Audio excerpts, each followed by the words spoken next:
வீட்ல சாப்பிட்டுட்டு இருந்தேன். என்னுடைய ஃப்ரெண்ட் வந்து கால் பண்ணி எனக்கு மீன் குழம்பு செஞ்சு தரியா? அப்படின்னு சொல்லிட்டு கேட்டிருந்தாங்க. சரி நம்மளையும் ஒரு பொருட்டா மதிச்சு கூப்பிடுறாங்களே, நம்மளும் செஞ்சு பார்க்கலாம்னு சொல்லிட்டு தான் போயிட்டு இருந்தேன். ஒரு காலத்தில முட்டை எப்படி வேகுதுன்னு பார்க்கறது தெரியாது. எனக்கு கால் பண்ணி கேட்டு தான் வந்து தெரிஞ்சுப்பேன்.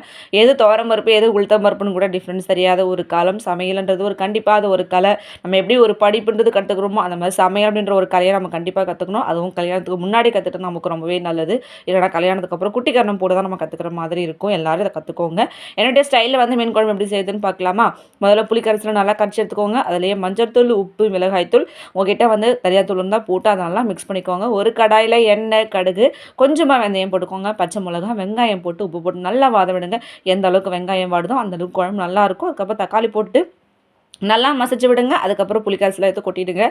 நல்லா கொதி வரட்டும். ஃபிஷ் மசாலா இருந்துச்சுன்னா, ஃபிஷ் மசாலாவும் போட்டுக்கோங்க. நல்லா கொதி வந்ததுக்கப்புறமா உங்களுக்கு எந்த அளவுக்கு குழம்பு வேணுமோ, அதுக்கப்புறம் வந்து பார்த்தோம்னா, மீனையும் வந்து போட்டுருங்க. லோ ஃப்ளேம்லேயே வச்சு எடுத்தோம் அப்படின்னா, ரொம்பவே டேஸ்ட்டான மீன் குழம்பு ரெடி.